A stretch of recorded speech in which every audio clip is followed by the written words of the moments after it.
Hi everyone, स्वागत है आप सबका आपके अपने चैनल केयर्स क्लासेस में। आज के इस लेक्चर में हम सब देखेंगे क्लास 12th मैथ, जिसमें इसके पहले वाले लेक्चर में हम सब प्रश्नावली 7.4 कंप्लीट कर चुके हैं। तो आज हम सब इस लेक्चर में देखेंगे प्रश्नावली 7.5 का इंट्रो पार्ट, यानी इसका परिचय। और 7.5 है क्या आपका? आंशिक भिन्नों द्वारा समाकलन। इसके पहले वाले चैप्टर में आपको कुछ विशिष्ट फलनों का समाकलन देखे थे, अब यहाँ पर आंशिक भिन्नों द्वारा समाकलन। सबसे पहले आंशिक भिन्नों द्वारा समाकलन स्टार्ट करने से पहले तो कुछ बेसिक बातें आप इसमें देख लो। जैसे मान लो कि आपको पता है कि कोई फलन अगर जो px अपान qx के रूप में होता है, तो ऐसे फलन को आप क्या बोलते हो? परिमेय फलन। परिमेय संख्या क्या होती है? p बटे q के रूप की संख्या को परिमेय संख्या कहते हो। और वही अगर फलन px और qx टाइप का फलन आ जाए, मतलब ऊपर भी एक फलन हो नीचे भी एक फलन हो, तो ऐसे फलन को आप क्या बोलते हो? परिमेय फलन ना। लेकिन आप परिमेय फलन में ऐसा भी हो सकता है कि जो ये px और q है, जो px है इसका घात qx के घात के बराबर हो, इसका घात इसके घात से कम हो, इसका घात इसके घात से ज्यादा हो। यानी जैसे 2x + 3/4x² + 5x + 6, ये भी आपका एक परिमेय फलन है। अरे आपका px हो या आपका qx हो तो परिमेय फलन है। 5x + 8/6x + 7, ये भी आपका परिमेय फलन है, क्योंकि ये भी px अपान qx के रूप में है। अरे आपका पूरा px हुआ, ये आपका पूरा qx हुआ। 7x² + 6x + 5/2x + 3, ये भी आपका परिमेय फलन है। बोलो, परिमेय फलन यानी ये आपका क्या है? देखो ये px हुआ और ये आपका qx हुआ। लेकिन यहां पर देखो, ये जो px है, px का घात 1 है, इसका घात 1 है ना ऊपर वाले का, और जो नीचे है आपका qx, इसका घात कितना है? 2 है। तो अंश का घात यानी px का घात आपका कम है और इसका घात ज्यादा है। यहाँ पर दोनों का घात बराबर हो, इसका घात भी 1 है, इसका घात भी 1 है। यहाँ पर अंश का घात 2 है, हर का घात 1 है, तो इसका घात ज्यादा है, इसका घात कम है। तो ऐसा फलन जिसमें अंश का घात कम हो और हर का घात ज्यादा हो, ऐसे परिमेय फलन को हम क्या बोलते हैं? उचित परिमेय फलन। कैसा परिमेय फलन? उचित परिमेय फलन।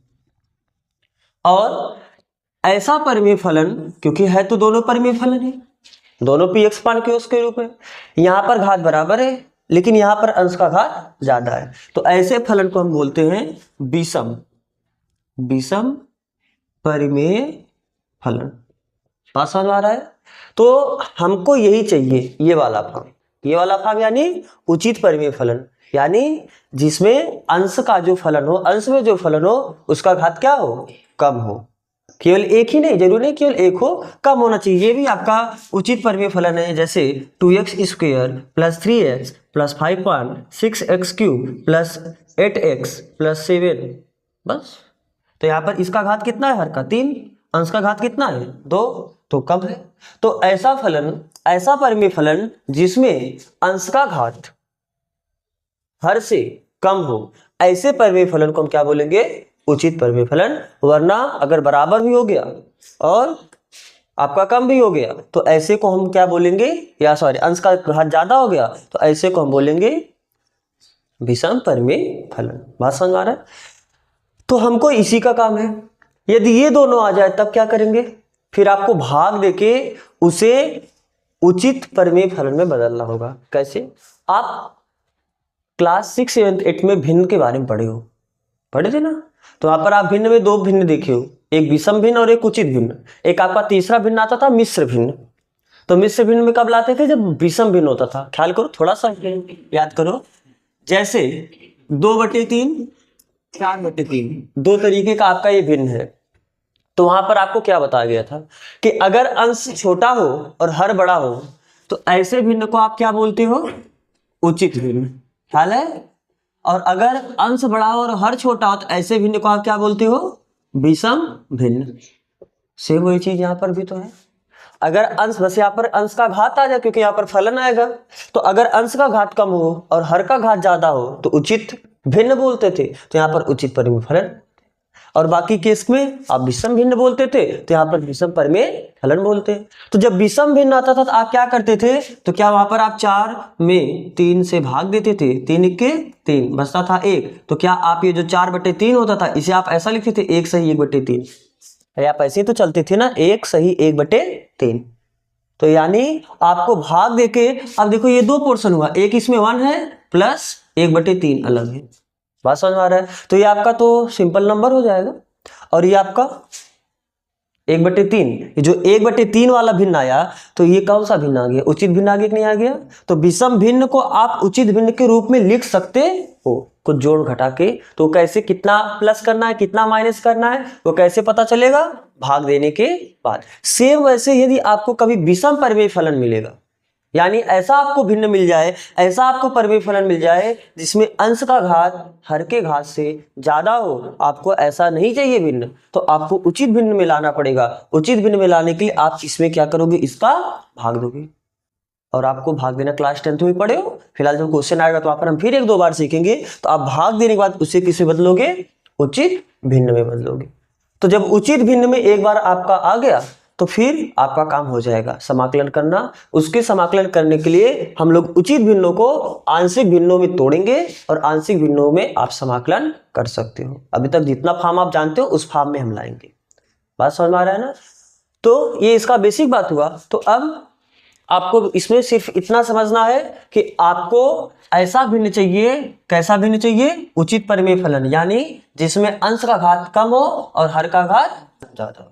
और अगर ऐसा नहीं दिया है, अगर आपको विषम भिन्न दिया है जिसमें अंश का घात ज्यादा हो और हर का घात कम हो, तो आप भाग देके उसे उचित भिन्न में, और एक बार आपने उचित भिन्न में ला दिया फिर उसे आपको किससे बदलना होगा, आंशिक भिन्नों में। तो कैसे हम आंशिक भिन्नों में बदलेंगे उसके रूप को आप याद रखना है, बाकी क्वेश्चन से हम लोग प्रैक्टिस तो करेंगे ही इसका। जैसे मान लो, देखो यहां पर अगर आपको इस टाइप का परिमेय फलन मिले, परिमेय फलन का रूप एक इस साइड में लिख रहे हैं, और इसको कैसे आंशिक भिन्नों में तोड़ोगे, आंशिक भिन्नों का रूप। मान लो कि ऊपर पावर 1 है और नीचे पावर 2 है, अर्थात पहला अगर इस टाइप का है, ax प्लस बी ऊपर है और नीचे cx plus D into px plus Q. बताओ नीचे कितने घात का है, एक घात इसका एक घात इसका, तो कुल मिला के 2 घात हुआ, और ऊपर कितना घात है, 1 घात है। तो जब ऐसा आपको कभी मिले तो क्या आपका ये उचित भिन्न है कि नहीं है, उचित भिन्न है ना। ऊपर पावर 1 है नीचे पावर 2 है, ऊपर पावर कम है नीचे पावर ज्यादा है, तो आपका उचित भिन्न होगा। तो जब आपको इस टाइप मिलेगा तो इसे आप पहले ब्रेक करना इस फॉर्म में, a/cx plus D into plus b/px plus Q. इसको आप इस फॉर्म में पहले लिखना। इस फॉर्म में लिखने का मतलब a और b का मान आपको निकालना पड़ेगा, कैसे करके, जैसे इसके पहले वाले प्रश्न में आपने किया है ना ऐसा कुछ क्वेश्चन, वहां पर a और b का मान निकालते थे। तो ऐसे किसी न किसी तरीके से एक आपको a और b का मान निकालोगे, और जैसे a और b का मान निकाल के इसमें रख दोगे तो क्या इन दोनों का समाकलन कर सकते हो, अरे 1/x बन जाएगा। ये आपका कांस्टेंट, जैसे 2 आ गया 3 आ गया तो 2 बटे, ये आपको है कैसा, जैसे समझना यहाँ पर आपका ऐसा है 2x plus 3/5x plus 6 into 7x plus 8, इस टाइप का आ जाए। तो आप क्या करोगे, जैसे आप इस टाइप में मानो a/5x plus 6 into plus b/7x plus 8। For example आप यहाँ से भी आपको कैसे a और b का मान निकालोगे अभी हम लास्ट में बात करेंगे। मान लो आपने a और b का मान निकाला, a का वैल्यू आपको मिला 2, b का वैल्यू मान लो आपको मिला 3, मान लेते हैं केवल ऐसे एग्जाम्पल के लिए। तो अगर आपको इसका इंटीग्रेशन करना था तो इसका मतलब इसका इंटीग्रेशन करना था, तो इसका इंटीग्रेशन आप आराम से कर सकते हो, क्योंकि ये कांस्टेंट आप इसे लोगे बाहर और यहाँ पर 1/5x प्लस 6 प्लस 3 लोगे बाहर और केवल 7x प्लस 8 का इंटीग्रेशन करोगे। तो जब इसका इंटीग्रेशन करोगे तो इसका इंटीग्रेशन इस पूरे को मान लो x, तो 1/x का क्या आता है log x, तो log x हो जाएगा। बस x की जगह 5x प्लस 6 आया, उसके डिफरेंशिएशन का भाग दे देना, या आप इतने को मान लेना t, तो वैसे भी आप जा सकते हो। तो सिंपली इसका इंटीग्रेशन हो जाएगा, नहीं हो जाएगा? तो वही जब आपको इस फॉर्म में उचित भिन्न मिलेगा तो उसको आपको पहले इस फॉर्म में लाना होगा। आपको यही बताए थे ना कि जब उचित भिन्न में आएगा उसको आपको किस में तोड़ना पड़ेगा? आंशिक भिन्न। आंशिक भिन्न मतलब उसे अलग अलग करके आपको तोड़ना पड़ेगा। तो किस ऐसा रहेगा तो आपको इस फॉर्म में लाना पड़ेगा, ठीक है। लेकिन यहां पर ध्यान से देखना, जो हर में दोनों गुणनखंड है, दोनों गुणनखंड क्या है? अलग अलग है। ये आपका अलग गुणनखंड है, आपका अलग गुणनखंड। अगर दोनों गुणनखंड सेम हो जाए तब, यानी अगर इस फॉर्म में आ जाए ax प्लस बी अपान cx प्लस डी का होल स्क्वायर, समझ में आ रहा है दोनों? क्योंकि cx प्लस डी का होल स्क्वायर का मतलब क्या है? cx plus D into cx plus D. तो दोनों गुणनखंड सेम हो गया कि नहीं सेम हो गया? तो इसका स्क्वायर आ जाए। तो अभी भी देखो ऊपर पावर 1 है और नीचे पावर 2 है, तो आपका उचित भिन्न है कि नहीं है? उचित भिन्न है। तो आपको इसको जब मानना पड़ेगा आंशिक भिन्नों में, तो इसके लिए आप ऐसे मानोगे a अपान, एक बार सिंपली cx प्लस डी को मानो और दूसरी बार plus b into cx plus D का होल स्क्वायर मानो। आपको इस फॉर्म में मानना पड़ेगा। बात समझ में आ रहा है ना? अगर दोनों गुणनखंड अलग अलग होगा, हर में जो दोनों गुणनखंड है अगर ये अलग अलग होगा, तो एक बार a अपान इतना और एक बार इसके लिए b, यानी b अपान इतना मानोगे। लेकिन अगर cx प्लस डी का होल स्क्वायर आ जाए, यानी द्विघात है, यहाँ पर भी देखो हर आपका द्विघात था, यहाँ पर भी आपका हर द्विघात है, लेकिन दोनों गुणनखंड सेम है, रिपीट कर गया, तो इसके लिए आपको a अपान एक बार cx प्लस डी केवल मानोगे, प्लस दूसरी बार जो b अपान केवल cx प्लस डी नहीं मानना, cx प्लस डी का होल स्क्वायर मानना। बात समझ आ रहा है ना? ठीक है। अगर मान लो ऐसा आ जाए ax प्लस बी अपान, या चलो हम यहाँ पर द्विघात मान लेते हैं क्योंकि हम नीचे 3 घात मानना चल रहे हैं ना, और जरूरी नहीं है कि ऊपर एक कोई फंक्शन भी हो, ऊपर कोई फंक्शन हो या ना हो, फिर भी जैसे एक केस यहाँ पर एग्जांपल में एक देख लो, जैसे अगर कभी आपको ऐसा मिल जाए 1 upon x plus 3 into x plus 2, ये किस फॉर्म में जाएगा? इसी फॉर्म में जाएगा। कहोगे ऊपर तो पावर 1 होना चाहिए, यहाँ पर तो 0 पावर का है, कोई दिक्कत नहीं, नीचे पावर 2 है ना, नीचे देखो 2 गुणनखंड है ना, तो अगर 2 गुणनखंड होगा इसको भी आप ऐसे ही मानोगे a upon x plus 3 plus B upon x plus 2। बात समझ आ रहा है? तो ऊपर चाहे पावर 1 हो यानी लीनियर फंक्शन हो, या बिना पावर का कोई केवल कांस्टेंट फंक्शन हो, तो आप दोनों के लिए यही केस मानो। और यहां पर भी ऊपर का पावर कुछ हो लेकिन इससे कम होना चाहिए, अगर नीचे का पावर 2 है तो 2 से कम होना चाहिए। यहां पर चाहे पावर 1 वाला फंक्शन आ जाए, चाहे कांस्टेंट फलन आ जाए, जैसे यहाँ पर 5 भी आ सकता है, ऐसा भी आ सकता है 5 बटे x plus 3 into x plus 2, तो ये भी आप यही फॉर्म में जाएगा। बात समझ में आ रहा है? आप वहां पर ये क्लेम नहीं कर सकते हो, ये नहीं कर सकते हो कि नहीं यहाँ पर 5x प्लस कुछ x वाला आना चाहिए, जरूरी नहीं कि x वाला है, केवल कांस्टेंट भी आ सकता है। हाँ, बस शर्त है कि नीचे इस तरीके से 2 पावर वाला यानी द्विघात कोई फलन आना चाहिए और दोनों का गुणनखंड आप कर सको और दोनों का अलग अलग गुणनखंड हो। तो जब 2 अलग अलग गुणनखंड होगा तो आपको इसी फॉर्म में मानना पड़ेगा, ठीक है। चलो, तो अब हर में जब द्विघात फलन था तो उसको आपको किस फॉर्म में मानना होगा? यही 2 केस है, संभव केस है, इससे ज्यादा कोई 2 केस, आप इन दोनों के अलावा कोई केस नहीं मिलेगा। मान लो अब हर में 3 घात वाला आ जाए, यानी 3 गुणनखंड, जैसे एक आपका ax प्लस बी आए, दूसरा आपका cx प्लस डी आए, फिर मान लेते हैं कि आपका px प्लस क्यू आए, इस टाइप से। तो हर का घात कितना हुआ? 3 हो गया।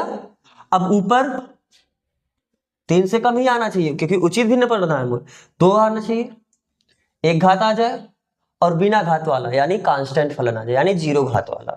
तो उस केस में अब ऊपर आप कुछ मान लो, जैसे मान लो, चलो हम यहाँ पर लिख देते हैं कितना, मान लो यहाँ पर gx प्लस h आ गए, कुछ भी लिख दो, एक घात वाला लिख सकते हो, यहाँ पर आप द्विघात वाला भी लिख सकते हो। तो अब इसके लिए आपको कैसा मानना पड़ेगा? a अपान, देखो यहाँ पर सब अलग अलग गुणनखंड है, तो इसके लिए a, इसके लिए b, इसके लिए c, तो a upon ax plus b plus b upon cx plus d plus c अपान कितना px प्लस q, ठीक है। यहाँ पर जो c आपका स्मॉल c है, वहां पर कैपिटल C मान, ठीक है। फिलहाल आपको जब क्वेश्चन मिलेगा तो नंबर भी मिलेगा आपको, तो हर अलग अलग गुणनखंड के, जैसे यहाँ पर देखो इसके लिए a माने, इसके लिए b माने, अब 3 आ गए तो a b c, लेकिन प्लस कर करके अलग मानोगे। तो यहाँ पर आपको a b c का ही मान निकालना सबसे बड़ा चैलेंज रहेगा। तो आपने a b c का मान निकाला, लाके रख दिया, फिर इसका सिंपली इंटीग्रेशन कर सकते हो, इसका अलग इसका अलग, क्योंकि देखो ये 1/x टाइप का दिख जाएगा, ये भी 1/x टाइप का दिख जाएगा, ये भी 1/x टाइप का। मान लो कभी ऐसा आ गया, क्योंकि ये भी तो हो सकता है कि यहाँ पर जो, क्योंकि 3 घात आपको हर में बनाना है, तो एक तो ऐसा आ जाए जैसे हर में ax प्लस बी, और दूसरा ऐसे आ जाए cx प्लस डी का होल स्क्वायर। अभी तो देखो हर में आपका 3 घात है, बोलो हर में 3 घात है, पावर 1 इसका और 2 पावर इसका, 2 और 1 3। लेकिन यहाँ पर जो दूसरा वाला है ये ऐसा गुणनखंड जो रिपीट कर रहा है, तो इसके लिए, और मान लो ऊपर आपका ये जी एक्स प्लस एच, तो उसके लिए भी सेम आपको वही फॉर्म में जाना है। इसके लिए आप आराम से एक गुणनखंड है, और देखो जितने भी गुणनखंड है सबका पावर 1 है, इस बात को याद रखना। देखो इसका भी पावर 1 है, इस गुणनखंड का, इस गुणनखंड का भी पावर 1 है। यहाँ पर देखो सभी गुणनखंड का पावर कितना है, 1 है। ये जितने अलग अलग आपने गुणनखंड किए उसका पावर कितना है, 1 है। तो इसके लिए आपको क्या मानना पड़ेगा, a/ax प्लस बी। इसके लिए आपने ऐसा माना, और जब स्क्वायर आता है तो उसके लिए आप देखो यहाँ पर किए हो, एक बार केवल cx प्लस डी लिखते हो और दूसरी बार cx प्लस डी का होल स्क्वायर लिखते हो, तो सेम वही चीज यहाँ पर, एक बार b/cx प्लस डी लिखोगे और फिर c/cx प्लस डी का होल स्क्वायर लिखोगे। इस टाइप से मानना पड़ेगा। बात समझ में आ रहा है ना। इसमें एक पॉसिबल केस और है, तो अगर आपको पहले ये लिखना होगा तो आप यहीं पर देख लो। 5वां केस ऐसा आ जाए, जी एक्स प्लस एच अपान ए एक्स प्लस बी, और यहां पर p x square plus q x plus H, या चलो मान लो यहां पर आर, ऐसे लिख देते। क्या अब भी ये 3 घात का हुआ कि नहीं हुआ? अंदर वाले का पावर कितना है, 2 है, मैक्सिमम पावर 2 है, और यहाँ का पावर कितना है, 1 है। अब भी ये 3 घात हुआ, तो ऊपर अंश में 3 से कम ही घात आना चाहिए, चाहे 2 घात आए, चाहे 1 घात आए, चाहे अचर फलन आ जाए। अगर 3 घात आ जाएगा और या 4 घात आ जाएगा, हाँ, भाग देके आपको पहले उसे उचित भिन्न में लाना पड़ेगा। ये हम सभी उचित भिन्न को लेके चल रहे हैं, बात समझ आ रहा है ना। ये आपका जितने परिमेय फलन है सब उचित भिन्न में है। उचित भिन्न मतलब अंश आपका छोटा होना चाहिए। तो फिलहाल जब इस टाइप से आएगा तब, तो यहाँ पर p x square plus q x plus r, इसका आप गुणनखंड आगे नहीं कर सकते हो, बात समझ आ रहा है ना। इसका आप आगे गुणनखंड नहीं कर सकते हो, तो इसके लिए आपको क्या मानना पड़ेगा, पहले ये जो आपका सिंपली एक घात वाला गुणनखंड है, रैखिक जो गुणनखंड है, इसके लिए आप ऐसे मान लो ए अपान कितना, ए एक्स प्लस बी। लेकिन अब इसके लिए भी आपको मानना पड़ेगा, अगर ये रैखिक होता यानी इस टाइप से होता तो इसके लिए हम बी और सी मान लेते, लेकिन अब यहाँ पर इसका आगे गुणनखंड भी नहीं कर पाओगे। अगर गुणनखंड कर लोगे तब तो इस फॉर्म में चला जाएगा ना। अगर आपने ये द्विघात बहुपद का गुणनखंड करते हो तो आपको 2 गुणनखंड मिलेगा, एक एक घात वाला। तो जब इसका गुणनखंड कर पाओगे तो आपका ये फॉर्म हो जाएगा, और जब ये फॉर्म में हो जाएगा तो आप इसका मानना जानते हो। लेकिन अगर इसका आगे गुणनखंड ना कर पाओ तब उसके लिए आपको यहाँ पर इसके लिए ऐसा मानना पड़ेगा, चलो यहाँ पर हम लिख देते हैं जैसे b x plus c upon p x square plus q x plus r. तो इसके लिए आपको एक लीनियर मानना पड़ेगा अपने मन से। अभी तक हम लोग क्या कहे, कांस्टेंट को मान रहे, क्योंकि जब सबका पावर 1 था तो हमने उसके लिए कांस्टेंट माना, उससे एक कम पावर वाला माना। लेकिन यहाँ पर जब देखो द्विघात वाला है तो इससे एक कम, यानी देखो यहाँ पर इसका घात 1 नहीं है, तो एक घात वाला अपने मन से मानना पड़ेगा, और उसका फॉर्म कैसा होगा, b x plus c type का। बात समझ आ रहा है। तो जो रैखिक गुणनखंड था जिसका पावर 1 था उसके लिए तो आपने ए माना, लेकिन जो द्विघात रहेगा उसके लिए एक घात वाला आपको अपने मन से फलन मानो। तो बस ये आपको याद रखना है कि किस फॉर्म का रहेगा तो आपको मानना किस रूप में, किस रूप में तोड़ना पड़ेगा। बस यहां से ए बी सी का वैल्यू लाके इसमें रख दो और आपका इंटीग्रेशन सिंपल हो जाएगा। बात समझ में आ रहा है ना। तो आप इसे पहले कॉपी करो अगर लिखना है तो आप लिख चुके होंगे। फिर हम बढ़ते हैं आगे, फिर चलते हैं हम सब उदाहरण की तरफ। तो आपका सबसे पहला उदाहरण नंबर 11।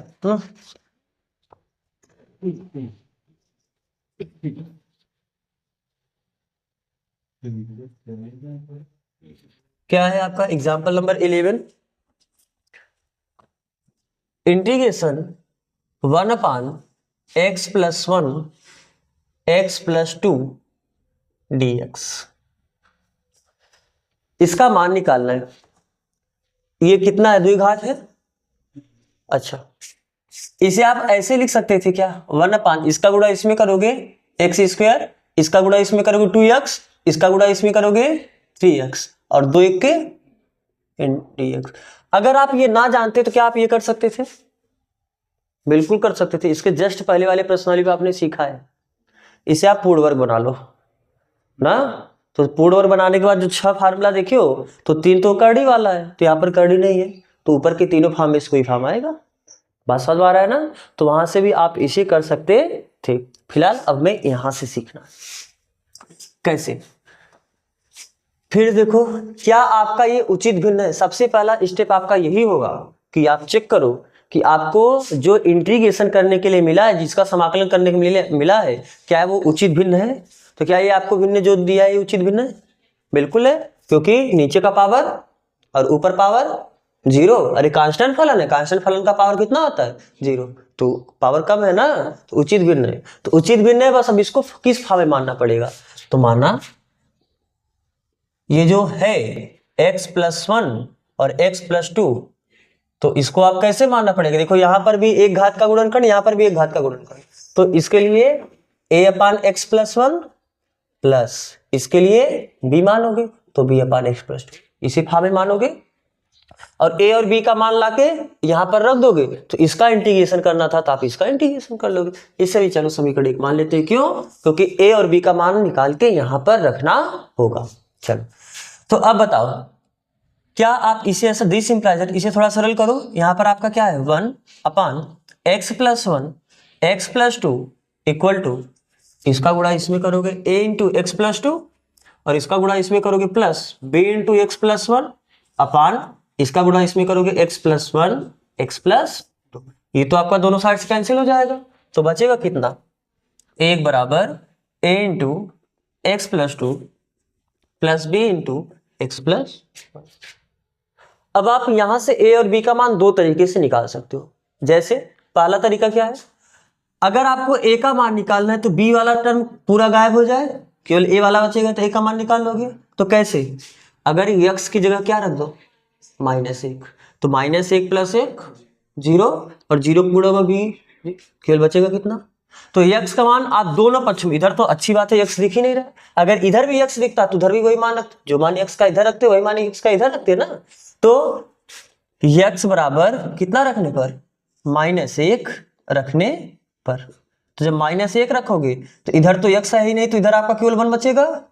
चलो इधर भी a× जगह -1 रखो, तो जब -1 + 2 करोगे तो फिर भी +1 बचेगा। अरे 2 में से 1 घटाओगे तो 1 ही बचेगा ना, और प्लस b × -1 + 1 क्या हो गया 0। तो b का 0 भी गुणा होगा, पूरा 0 हुआ, तो यहां से बचा कितना a×1, यानी a में 1 का गुणा हुआ a बचेगा, तो a बराबर आपको कितना मिला 1। ठीक है, अब b का मान निकाले तो a वाला गायब करो। a वाला कैसे गायब होगा, -2 रख दो, -2 रखोगे, -2 + 2 0 हुआ ना, और 0 का गुणा हुआ पूरा खत्म। तो x बराबर कितना रखने पर, -2 रखने पर। ठीक हो अभी आराम से। तो इस साइड आपका कितना होगा 1, और जब -2 रखोगे तो -2 + 2 0, यानी a×0 हो जाएगा, प्लस b× x कितना रखना -2 ही रख रहे हो ना, तो -2 + 1 करोगे तो -1 बचेगा, तो यानी b×-1। तो यहां से 1 बराबर कितना, ये तो पूरा 0 हुआ, और b में माइनस का गुणा करोगे -b आया, यानी b बराबर कितना हो गया -1। ये माइनस हमने इधर लगा दिया, तो a का वैल्यू मिला और आपको b का वैल्यू मिला। एक आपको दूसरा तरीका भी आप यहां से सीख सकते हो, यहीं से तो आपको वैल्यू निकालना है, तो भाई सीखना कैसे। 1 बराबर क्या आप इसे ऐसा लिख सकते हो, ax प्लस इसका गुणा इसमें करोगे 2 प्लस इसका गुणा इसमें करोगे bx प्लस इसका गुणा इसमें करोगे b। x वाले को एक तरफ रखो, अचर पद को एक तरफ रखो, यानी 1 बराबर x वाला यहां पर, x वाला यहां पर है, तो आप इन दोनों से x कॉमन लोगे तो क्या a + b बचेगा कि नहीं बचेगा। अरे a यहां से बचेगा, b यहां से बचेगा, और यहां पर x नहीं, यहां पर x नहीं, तो ये आपका अचर पद हुआ, यानी यहां पर आपका 2a हुआ और यहां पर आपका b हुआ। आप दोनों पक्षों में, इसके पहले आप किए हो, दोनों पक्षों में आप क्या करो, अचर पद का और x से गुणांक का तुलना कर दो। बात समझ आ रहा है ना, दोनों पक्षों में x के गुणांक तथा अचर पद की तुलना करने पर। तो जब बताओ इधर x का गुणांक कितना है a प्लस बी, और इधर x का गुणांक कितना है, कुछ नहीं है तो 0। अरे आप ऐसा लिख सकते हो ना 0x, 0 को गुणा करोगे पूरा 0 हो जाएगा, तो x गुणांक कितना मिला 0 मिला, तो a प्लस बी बराबर कितना होगा 0। मान लो समीकरण नंबर इसे 1।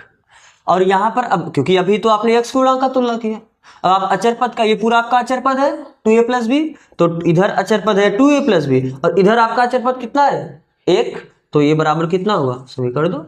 और दोनों समीकरण को हल करके क्या a और b का मान निकाल सकते हो। जब आप a और b का मान निकालोगे तो आपको a बराबर 1 मिलेगा और b बराबर फिर से क्या मिलेगा, ठीक है।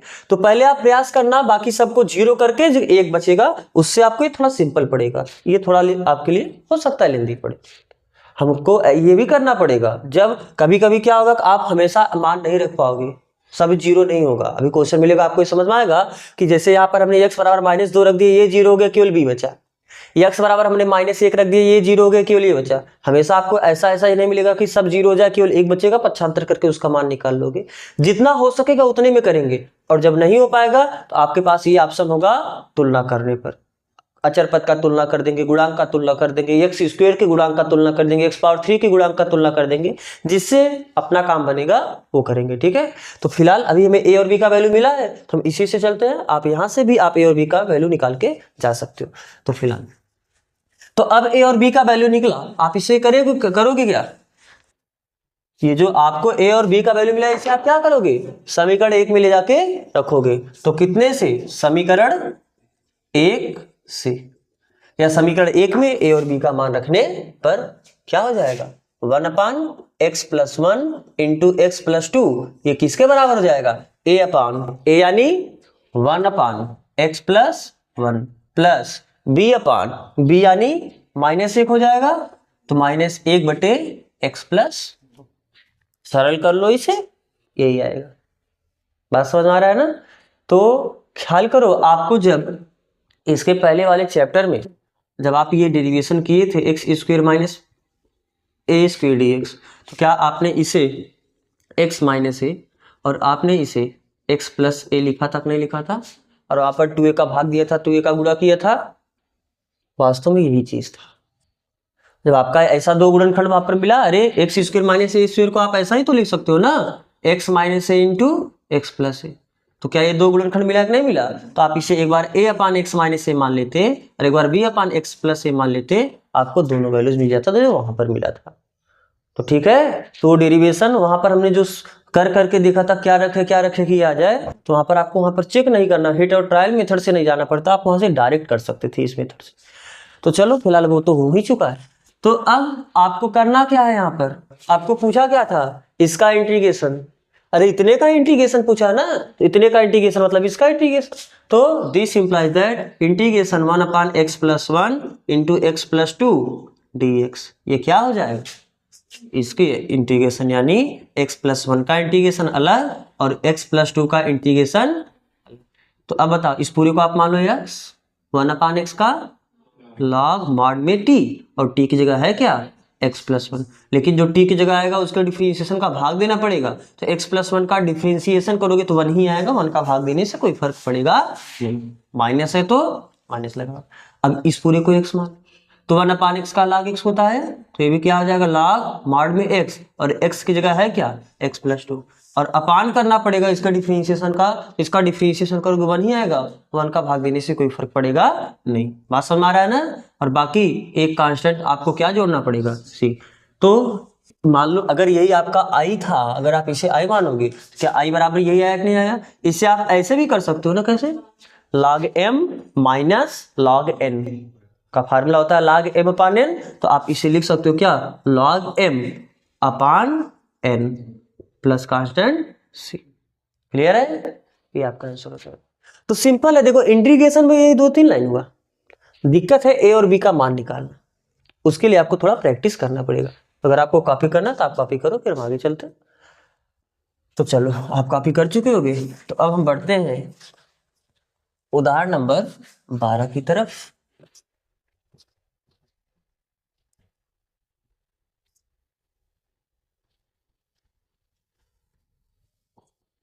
उदाहरण नंबर 12, क्या है आपका उदाहरण number 12, integration x square plus 1 upon x square minus 5x plus 6। सबसे पहले अब ये आपका क्या देखो, यही तो इंटीग्रेशन करना है, उचित भिन्न है, बोलो ये उचित भिन्न है? बिल्कुल नहीं है, दोनों पावर सेम हो गया। आपको अंश में क्या चाहिए, पावर कम चाहिए, तो पहले भाग देके आप इसे उचित भिन्न बदल दो ना। तो चूंकि x square plus 1 upon x square minus 5x plus 6 एक उचित भिन्न या उचित परिमेय फलन नहीं है, उचित परिमेय फलन नहीं है।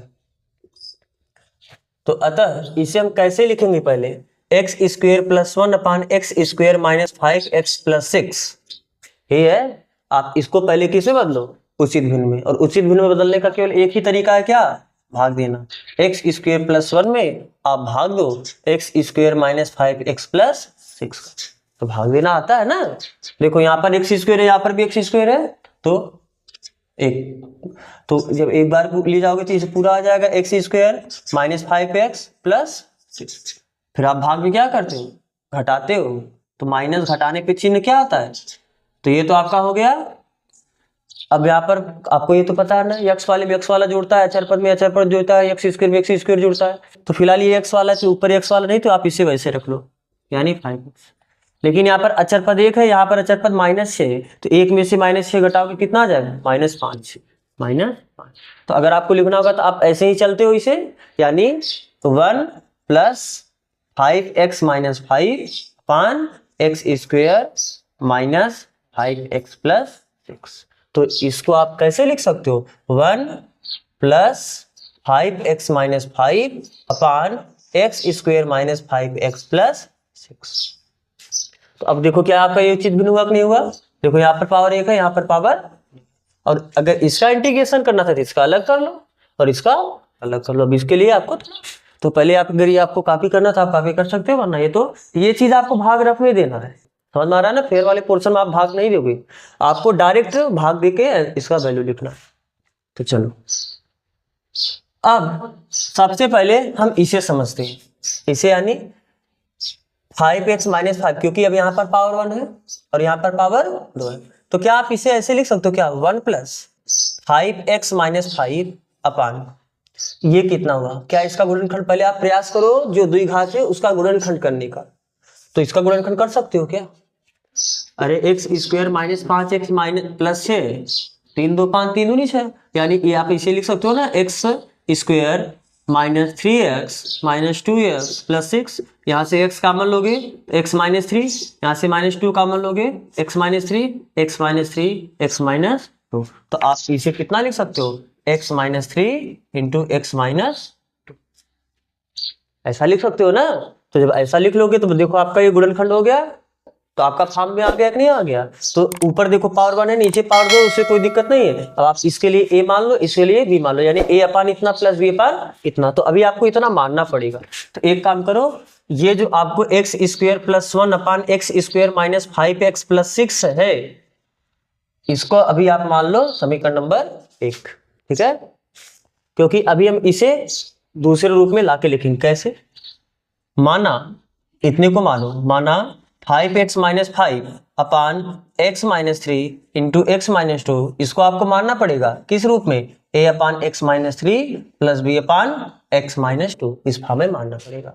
और a और b का वैल्यू लाके रखोगे, क्योंकि अभी डायरेक्ट अभी आप इसका इंटीग्रेशन नहीं कर सकते हो, बात समझ आ रहा है ना। अभी आप डायरेक्ट इसका इंटीग्रेशन नहीं कर सकते, इसका इंटीग्रेशन करने के लिए आपको इसको आंशिक भिन्न में तोड़ना पड़ेगा। तो अब आंशिक भिन्न में कैसे तोड़ेंगे, वही आपको a और b का वैल्यू लाके रखना पड़ेगा। तो आप इसे मान लो समीकरण नंबर 2, क्योंकि a और b का वैल्यू लाके रखोगे तो आपको इसका वैल्यू मिलेगा, और ये वैल्यू ले जाके आप इसमें रखोगे तो आपको ये वैल्यू मिलेगा। आपको इंटीग्रेशन इसी का करना है, ठीक है। तो चलो कैसे करोगे, यहाँ पर this implies that 5x minus 5 ये बराबर हो जाएगा a इंटू एक्स माइनस 2, इसका गुणा इसमें, प्लस b इंटू इसका गुणा इसमें x माइनस 3, और जब इसका गुणा इसमें करोगे इसका तो कैंसिल हो जाएगा, इसलिए हमने हर को नहीं लिखा। बात समझ में आ रहा है ना। तो यहाँ से a और b का मान निकालना है, तो कैसे निकालोगे, देखो a का मान निकालना तो b को गायब करो, और b गायब कब होगा, जब यहाँ पर 3 रख दो, समझ आ रहा है ना। तो दोनों पक्षों में क्या रखने पर, दोनों पक्षों में क्रमशः यक्स बराबर, एक बार आप कितना डाल दो 3, और जब ए को गायब करना तो फिर कितना रखोगे 2, क्रमशः यक्स बराबर 3 तथा यक्स बराबर 2 रखने पर। तो आओ रखो, सबसे पहले 3 रखो, तो 5 5 15 माइनस 5 बराबर ए इंटू 3 रखना ना, 3 में से 2 घटाओगे 1 आएगा, प्लस बी इंटू ये कितना हो जाएगा 0। तो 15 में से 5 घटाओगे 10, ये बराबर कितना बचा ए। फिर अब आप 2 रखो, जब 2 रखोगे 5 दूनी 10 माइनस 5 बराबर 2 रखोगे तो ये 0 हो जाएगा, यानी ए इंटू 0, और जब 2 में से 3 घटाओगे तो -1, यानी बी के साथ कितना आया -1। तो यहाँ से 10 में से 5 घटाओ कितना आ जाएगा 5, ये तो पूरा हुआ 0 और माइनस बी, तो बी बराबर कितना मिला माइनस। तो ए और बी का वैल्यू मिला ना, तो ए और बी का वैल्यू ले जाके समीकरण कितने में रख दो 2 में। तो समीकरण 2 से, क्या समीकरण 2 से लिख सकते हो 5x माइनस 5 अपान x माइनस 3 x माइनस 2, इसे आप कैसे लिख सकते हो a अपान a यानी 10 बटे x माइनस 3 प्लस b अपान यानी -5 हो जाएगा, ये तो -5 बटे x माइनस। तो आपने 5x माइनस 5 पान इतने को इतना लिख पाया, और क्योंकि 5x माइनस 5 पान x माइनस 3 है किसमें समीकरण 1 में, तो अब समीकरण 1 से, अब समीकरण 1 से क्या लिख सकते हो, समीकरण 1 से लिख सकते हो क्या x स्क्वायर प्लस 1 अपान x square minus 5x plus 6, ये किसके बराबर हुआ 1 प्लस 5x माइनस 5 पान इतना है, और 5x माइनस 5 पान इतने को आप इतना लिख पा रहे हो, तो 10 बटे x माइनस 3 माइनस 5 बटे x माइनस 2। अब आप इसका भी इंटीग्रेशन कर पाओगे, इसका भी कर पाओगे, इसका भी कर पाओगे, क्योंकि आपको इसी का इंटीग्रेशन पूछा। बात समझ आ रहा है ना स्टेप। तो दिस इंप्लाइज दैट इंटीग्रेशन आपसे पूछा था x स्क्वायर प्लस 1 अपान x square minus 5x plus 6 dx, तो ये कितना हो जाएगा, आप 1 का अलग इंटीग्रेशन कर दो, प्लस आप 10 अपान x माइनस 3 का अलग इंटीग्रेशन कर दो, माइनस 5 अपान x माइनस 2 का अलग इंटीग्रेशन कर दो। तो 1 का इंटीग्रेशन केवल क्या हो जाएगा x, प्लस 10 कांस्टेंट इसे आप लोगे बाहर, और 1 अपान x माइनस 3 बचेगा, तो इसका कितना हो जाएगा लॉग मॉड में x माइनस 3, माइनस है तो आप माइनस लगाओ, 5 कांस्टेंट इसे आप क्या लो बाहर, लॉग मॉड में x माइनस 2, और एक कांस्टेंट जोड़ोगे c। तो आप इसे x प्लस ऐसे भी कर सकते हो, देखो क्या यहाँ से 5 कॉमन ले सकते हो, क्या 5 कॉमन ले सकते हो ना, अगर 5 कॉमन लेना है कॉमन ले लो, वरना इस, क्योंकि आपको पता है लॉग के सामने जो नंबर होता है वो पावर में चला जाता है, आपको ये प्रॉपर्टी पता है ना, m log n ये बराबर होता है log n का पावर m। रियल n के पावर आगे आता है तो पावर आगे तो उधर भी जा सकता है, तो आप इसे ऐसे भी लिख सकते हो, इसको कैसे log मॉड में x माइनस 3 का power 10 minus log x minus 2 का पावर 5 प्लस 6। तो अब इसे x plus log m minus log n है, तो log m पाने लिख सकते हो, यानी x माइनस 3 का पावर 10 अपान कितना x माइनस 2 का पावर। वैसे ज्यादा अच्छा रहता, आप यहाँ से 5 कॉमन लेके भी लिख सकते थे प्लस c।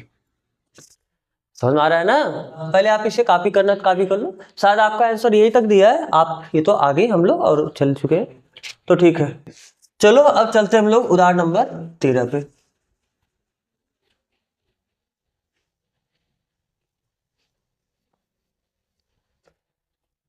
देखो उदाहरण नंबर 13 क्या बोला, उदाहरण नंबर 13 इंटीग्रेशन 3x माइनस 2 अपान x प्लस 1 का होल स्क्वायर और इंटू x प्लस 3 dx। तो फिर से वही चीज, क्या पहले सबसे पहले आप चेक करो क्या ये आंशिक भिन्नों में, सॉरी ये आपका उचित परिमेय फलन है। उचित परिमेय फलन के लिए आपको यही चेक करना होगा ना कि अंश का घात कम होना चाहिए हर के घात से। अंश का घात कितना है 1, हर का घात 2, यहाँ पर 1 यहाँ पर 3 है, आपका काम बन जाएगा। तो लेकिन आपको फिर मानना पड़ेगा, और इसमें आपको देखो सिंपल करके दिया, भाग भी नहीं देना, तो माना क्या करोगे 3x माइनस 2 अपान x प्लस 1 का whole square into x plus 3, इसको आपको देखो यहाँ पर होल स्क्वायर आ गया। होल स्क्वायर के लिए आपको कैसे मानना पड़ता था, एक बार a अपान केवल इतना मानो प्लस b अपान इतने का स्क्वायर मानो प्लस फिर ये भी आपका केवल रैखिक है तो इसके लिए केवल आप c मान लो ax प्लस, मान लो समीकरण नंबर यहीं पे आपको मान ले जाके रखना है, ठीक है। तो कैसे करोगे, दिस इंप्लाइज दैट आप क्या लिख सकते हो 3x माइनस 2 ये बराबर होगा, चलो एक काम करो थोड़ा और आप देख लो इसे, x प्लस 1 का whole square into x plus 3 बराबर इन सब का लसा लो। लसा लेने का मतलब यहाँ पर x प्लस 1 है, यहाँ पर x प्लस 1 का होल स्क्वायर है, तो लसा लेने पे x प्लस 1 का होल स्क्वायर आएगा। ये बात समझ में आ रहा है ना। और अभी एक आपका यहाँ पर x प्लस 3 बचा है, ये कैसे x प्लस 1 का होल स्क्वायर आगे समझ में आ रहा है ना। अगर आप 2 और 4 का लसा, 4 यानी 2 का स्क्वायर है, तो जब लसा लेते तो वही बड़ा वाला स्क्वायर वाला आता है, तो वही x प्लस 1 है, यहाँ पर x प्लस 1 का होल स्क्वायर है तो x प्लस 1 का होल स्क्वायर लगता है। फिर आप करते क्या हो, इस पूरे में इसका भाग दोगे, जब इसका भाग दोगे तो एक, क्योंकि यहाँ पर एक x प्लस 1 है तो एक x प्लस 1 को काट देगा तो एक x प्लस 1 बचेगा और यहाँ पर एक x प्लस 3 बचेगा। तो जो भाग देने के बाद आता है उसका इसमें क्या करते हो, गुणा करते हो, तो यानी a इंटू अभी एक x प्लस 1 बचा है और एक x प्लस 3 बचा है प्लस, अब b पे आओ तो यहाँ पर अब इतने का भाग दोगे, जब x प्लस 1 का होल स्क्वायर का भाग दोगे तो पूरा कैंसिल कर देगा, बचेगा कितना x प्लस 3, तो b इंटू कितना आ गया x plus 3 plus c into x plus 3 को कैंसिल करेगा और बचेगा कितना x प्लस 1 का होल स्क्वायर, ठीक है। और अगर नहीं समझ में आ रहा आप ऐसे भी कर सकते हो, देखो a के सामने x प्लस 1 छोड़ो क्योंकि आप जो बचा है उसका गुणा करना है, लेकिन इसके साथ जो रहेगा उसको छोड़ देना। तो a में आप x प्लस 1 का होल स्क्वायर x प्लस 3 का गुणा करोगे, लेकिन एक x प्लस 1 हटा दोगे, केवल एक x प्लस 1 x प्लस 3 का गुणा करोगे। फिर b के साथ, b में ये है तो इसको छोड़ो, बाकी का गुणा करो, लेकिन ये तो ऑलरेडी आ चुका है इसमें तो इसको छोड़ना है, तो केवल x प्लस 3 का गुणा करना। तो आप ऐसे जा सकते हो, लसा वाला बेटर आपके लिए रहेगा, ठीक है। तो अब बताओ, तो ये तो दोनों साइड देखो सेम में तो कैंसिल हो जाएगा, तो बचेगा इतना, this implies that 3x minus 2 ये बराबर हो जाएगा a into x plus 1 x plus 3 plus b into x plus 3 plus c into x plus 1 का होल स्क्वायर, ठीक है। चलो अब सोचो a का मान निकालते हैं। a का मान कैसे निकलेगा, या a का मान निकालने के लिए आपको ये दोनों जीरो करना पड़ेगा और ये दोनों जीरो एक साथ होगा नहीं, क्यों, क्योंकि ये जीरो कब होगा -3 पर और ये जीरो कब होगा -1 पर, तो एक बार में तो एक ही वैल्यू रखोगे x का ना, तो ठीक है। चलो ये तो नहीं जीरो पाएगा लेकिन ये जीरो करो, मतलब a का मान ऐसे नहीं निकल पाएगा तो b का मान निकालो, b का मान निकालने के लिए ये दोनों जीरो करना पड़ेगा। तो ये दोनों जीरो कैसे होगा, x जगह -1 रख दो तो ये जीरो हो जाएगा और -1 रख देंगे ये भी जीरो हो जाएगा, तो केवल b बचेगा, यहाँ से b का मान निकलेगा। तो क्या रखने पर, x बराबर -1 रखने पर, तो चलो -1 रखो, यहां पर -1 रखोगे तो -3, जब -1 का गुणा करोगे -3 और -3 और -2 मिलकर कितना आ जाएगा -5 बराबर, इधर -1 रखोगे तो पूरा तो जीरो हुआ ना, अरे -1 प्लस 1 जीरो, तो जीरो का गुणा करोगे ये पूरा जीरो हो जाएगा, प्लस b इंटू यहाँ पर -1 रखो तो +2 बचा, -1 रखोगे 3 में से -1 घटाओगे +2 ही बचेगा ना, तो b इंटू 2 आया, प्लस c इंटू -1 रखोगे -1 प्लस 1 पूरा जीरो, जीरो का गुणा करोगे पूरा जीरो हो जाएगा, तो यहाँ से -5 बराबर बचा कितना 2b, ये जीरो, तो यहाँ से b बराबर आपको मिला कितना, b बराबर -5/2, तो अरे ये गुणा इधर आपको क्या आ जाएगा भाग, तो आपको b का तो वैल्यू सिंपली मिल गया। अब c का वैल्यू निकालने के लिए ये दोनों जीरो करना पड़ेगा, तो ये दोनों जीरो कब होगा, जब x बराबर देखो जो समान गुणनखंड है उसी को देखो, -3 रख देंगे तो दोनों जीरो हो जाएगा, तो यानी x बराबर कितना रखने पर, चलो यहाँ पर कर, x बराबर -3 रखने पर, तो रखो -3, इधर -3 रखोगे तो 3 त्रिका और 9 2 11, तो कितना आ गया, इधर -11 आया, दिस इंप्लाइज दैट -11 आया ना इधर, और इस साइड आपका कितना आएगा, क्योंकि -3 रखना है तो -3 रखोगे पूरा जीरो हुआ, ये पूरा a इंटू क्या हो जाएगा जीरो, -3 रखोगे ये भी आपका क्या हो जाएगा, अरे जीरो, -3 प्लस 3 जीरो होगा ना, तो जीरो का गुणा पूरा क्या हो जाएगा जीरो, और यहाँ पर बचा कितना, और रखो -3 में से 1 घटाओगे कितना आएगा -2, -3 प्लस 1 करोगे तो -2 ही आएगा, और -2 का स्क्वायर करोगे +4 हो जाएगा। तो यानी यहाँ पर आपका मिला कितना, c इंटू 4।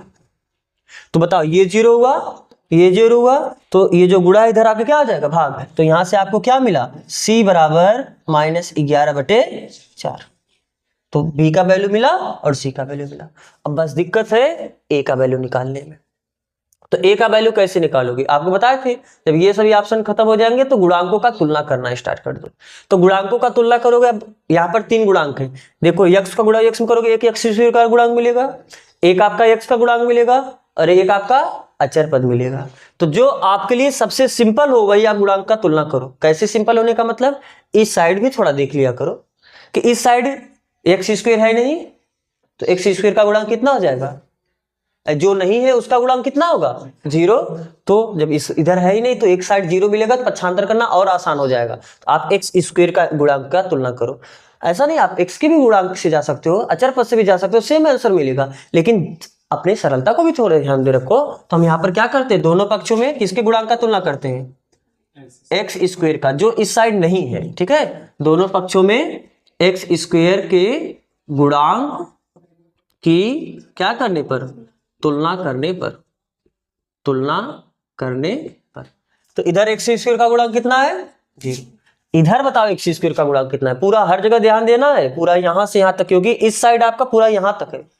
तो इसका जब गुणा इसमें करोगे x² मिलेगा, और जब x² में a का गुणा करोगे तो ax² हो जाएगा। तो यहां से x² का गुणांक कितना मिला, a। समझ में आ रहा है कि नहीं बात। अरे जब इस पूरे का इसका गुणा इसमें, फिर इसका गुणा इसमें, फिर इसका गुणा इसमें, फिर इसका गुणा इसमें करोगे तो x² के, जब x का गुणा x में करोगे तभी तो x² मिलेगा ना, और फिर a का भी तो गुणा उसमें करोगे तो ax² आएगा कि नहीं आएगा। तो ax² आएगा तो x² के सामने कितना आया, a आया। यहाँ से तो केवल x का पावर 1 है, यहाँ से x पावर 2 मिलेगा ही नहीं। तो यहाँ से x² का जब मिलेगा नहीं तो x² का गुणांक भी कुछ नहीं मिलेगा। अब x² का गुणांक यहाँ पे कैसे, a + b का होल स्क्वायर है तो a², यानी जब x का स्क्वायर करोगे तभी आपका काम आएगा। तो जब x² आएगा तो उसके साथ फिर c भी तो आएगा, तो यानी इधर x² का गुणांक कितना आया, c आया। तो a + c। बात समझ में आ रहा है ना। तो यहां से आपको वैल्यू किसका निकालना था, a का। तो क्या आप यहां से बोल सकते हो दिस इंप्लाइज दैट a बराबर -c, अरे a + c उधर जाके माइनस हो जाएगा। तो यहां से आपको क्या मिला, a बराबर -c का वैल्यू तो आप निकाल के बैठे हो, -11/4। तो a का वैल्यू भी आपको कितना मिला, 11/4। सिंपली आपको मिल जाएगा, बहुत दिक्कत नहीं करना पड़ेगा। तो ऐसा सोचना कि ऐसे गुणांक का तुलना करना जिधर 0 हो, एक साइड आपको क्या मिले, 0। अब हो सकता है कभी ना मिले 0, तो जब नहीं मिलेगा तो आपको फिर थोड़ा लंबा पड़ेगा, कोई दिक्कत नहीं। तो बस a का वैल्यू मिला, b का वैल्यू मिला, c का वैल्यू मिला, ले जाके आप कहाँ रख दो, समीकरण 1 में। तो समीकरण 1 से आप क्या लिख सकते हो, समीकरण 1 से मान लो यही आपका जो 3x - 2 अपान x + 1 का होल स्क्वायर इंटू x + 3 है, इसको आप कैसे लिखोगे, a अपान a का वैल्यू कितना मिला, 11/4 इंटू x + 1 प्लस b अपान b का वैल्यू कितना मिला, -5/2। तो -5/2 और हर में आपका कितना है, x + 1 का होल स्क्वायर प्लस c अपान x + 3। x + 3 का वैल्यू कितना, c का वैल्यू कितना आया यहाँ पर, -11/4। तो -11/4 और इंटू कितना है, x + 3। तो इसका इंटीग्रेशन आराम से हो जाएगा, इसका भी इंटीग्रेशन आराम से हो जाएगा, और इसका भी इंटीग्रेशन हो सकता है। कैसे, ध्यान से देखना। मान लेते इसी को कितना i, तो क्या आपका, अगर आपको इस पूरे का इंटीग्रेशन करना था तो दिस इंप्लाइज i बराबर क्या, इसका इंटीग्रेशन का मतलब इनसे उसका इंटीग्रेशन करना। तो इन सब का इंटीग्रेशन करोगे तो 11/4 आपका कांस्टेंट रहेगा, केवल आपको किसका इंटीग्रेशन करना पड़ेगा, x + 1 का। -5/2 यहाँ पर कांस्टेंट है, इसे आप बाहर लोगे तो किसका इंटीग्रेशन करना पड़ेगा, x + 1 के होल स्क्वायर dx। और यहाँ से आप -11/4 को बाहर लोगे और आपको किसका इंटीग्रेशन करना पड़ेगा, x + 3 dx। बात समझ में आ रहा है। तो i बराबर कितना हुआ, 11/4 और इसका कितना हो जाएगा, log mod में x + 1। और अभी हम इसका बताते, पहले इसका भी देख लो, -11/4 इसका कितना हो जाएगा, log mod में x + 3। इसका बताओ, -5/2 कांस्टेंट, इसे बाहर रखोगे, इसका इंटीग्रेशन कितना होगा। देखो ये आपका 1/x नहीं है, बात समझ में आ रहा है ना? ये आपका 1/x नहीं है क्योंकि यहाँ पर 1/x का स्क्वायर है। क्या हम इसे थोड़ा वैसे रफली आपको समझाते हैं, क्या आप इसे x प्लस 1 का पावर -2 लिख सकते हो क्या? अरे जो पावर 2 है आप ऊपर ले जाओगे तो -2 हो जाएगा। तो x पावर -1 का x पावर n का इंटीग्रेशन जानते हो नहीं जानते हो? तो x कितना लीनियर आया तो उससे कोई दिक्कत है नहीं। तो x पावर n का कितना होता है? x पावर n+1 अपान n+1, उससे आपको इंटीग्रेशन करना पड़ेगा। तो यानी इसका कितना हो जाएगा? x पावर n+1, x है कितना? x+1, इसका पावर n+1 और n का वैल्यू कितना है? -2 + 1 अपान -2 + 1। और इसके डिफरेंशिएशन का भी भाग भी देना है, तो इसका डिफरेंशिएशन करोगे एक आएगा, एक का भाग देने से कोई फर्क पड़ेगा नहीं, और बाकी एक कांस्टेंट कितना आ जाएगा। ठीक, तो इसी को आप सॉल्व कर दो। तो थोड़ा सा आप इधर कॉपी करो, तो हम लिखते हैं आगे। तो आप इसे लिख चुके होंगे। तो देखो, तो ये कितना मिला आपको यहाँ पर? i बराबर कितना? 11/4 log mod में x+1 माइनस 11/4, दोनों बार 11/4 आया है, ठीक है। 11/4 log mod में x+3, और ये कितना हो जाएगा? देखो -2 में +1 करोगे -1 बचेगा, और माइनस माइनस प्लस, तो ये कितना हुआ? +5/2 x+1 का पावर -1। अरे -1 + 1 करोगे -1 बचेगा, +6, और अगले स्टेप में फाइनल आपका आंसर हुआ। तो i बराबर कितना मिला? 11/4 log x+1 minus 11/4 log mod में x+3 प्लस 5/2, ये -1 नीचे आ जाएगा, x+1 का पावर 1 हो जाएगा, +6। तो इंटीग्रेशन में दिक्कत नहीं होगा, दिक्कत केवल ABC का वैल्यू निकालने में जो है आपको करना। अब देखते हैं आपका क्वेश्चन नंबर 14 क्या बोल रहा है। क्वेश्चन नंबर 14, इंटीग्रेशन x² अपान x² + 1 इंटू x² + 4 dx। अब यहां पर आपका, क्योंकि अभी तक हम जितना गुणनखंड माने उसका फॉर्म क्या माने? ax + b into cx + d। अगर नीचे द्विघात होता था, अलग अलग गुणनखंड ये होता था, तो वहां पर आपको बता दिया गया, तो ऊपर जो होता है पावर, अगर नीचे का पावर 2 है तो उससे एक कम पावर होना चाहिए। यहाँ पर वही चीज है कि यहाँ पर पावर 2, यहाँ पर पावर 2, तो कुल मिला के नीचे पावर कितना हो गया? 4, और ऊपर पावर कितना है? 2। तो ये आपका उचित भिन्न है। जब अंश का घात कम होता है तो आपका उचित भी नहीं होता है। लेकिन यहाँ पर जो गुणनखंड होते हैं वो सब लीनियर गुणनखंड होते हैं, मतलब पावर 1 वाले। लेकिन यहाँ पर कितना है? पावर 2 वाला। हम अपने केवल सुविधा के लिए या सरलता के लिए हम इसे मान सकते हैं ऐसा क्या कि x² की जगह हम क्या रख दे रहे हैं? t। तो अब आपका ये जो आपसे पूछा है क्या, x² अपान x² + 1 इंटू x² + 4, क्या आप इसको ऐसा लिख सकते हो? x² जगह कितना माने हो? t, और ये क्या हुआ? t + 1, और ये क्या हुआ आपका? t + 4, क्योंकि x² जगह आप क्या रख रहे हो? t। तो यहां से आप अलग अलग करके सोच सकते हो कि नहीं सोच सकते हो? मान लो यही बराबर कितना? a अपान, क्योंकि इसके लिए आपको मानना बताया गया था ना कि इसके लिए आप a मानोगे, इसके लिए आप जो दूसरा गुणनखंड होगा उसके लिए आप क्या मानोगे? b मानोगे। तो t + 1 + b अपान t + 4। तो क्या यहां से a और b का मान निकाल के अलग अलग कर सकते हो? क्योंकि मेन टास्क आपका यही, इसे अलग अलग करना। बात समझ आ रहा है कि नहीं समझ आ रहा है? तो चलो, तो ये कितना हो जाएगा? दिस इंप्लाइज दैट t बराबर a into t + 4 plus b into t +, अरे इसका गुणा इसमें करोगे a इंटू t + 4 होगा, इसका गुणा इसमें करोगे b इंटू t + 1 होगा, और जब इसका गुणा इसमें करोगे तो ये इससे क्या हो जाएगा? कैंसिल। तो यहां से एक बार आप t की जगह क्या रख दो, क्योंकि अगर आपको a का मान निकालना है तो b हटाना पड़ेगा, और b हटाने के लिए t की जगह आप क्या रख दो? -1। तो क्या करोगे? दोनों पक्षों में t क्रमशः t बराबर -1 रखेंगे, और फिर दूसरी बार -4 रखने पर। तो रखो, तो t बराबर कितना होगा? अच्छा, पहले आप इस साइड -1 रखो, तो जब इस साइड -1 रखोगे तो -1 + 1 0, और 0 का गुणा होगा ये b में पूरा 0 हो जाएगा, और यहाँ पर -1 रखोगे, -1 + 4 3 बचा, तो 3a। तो यहां से आप क्या बता सकते हो? a बराबर -1/3, ठीक है। और b की जगह निकालना है तो फिर -4 रखोगे दोनों साइड, जब -4 इस साइड रखोगे तो इस साइड -4 रखोगे तो -4 + 4 0 हुआ, 0 का गुणा हुआ पूरा 0 हो गया, तो यहाँ पर भी -4 रखो, तो -4 + 1 -3 आया, तो यहाँ पर क्या बचा? -3 भी बचा।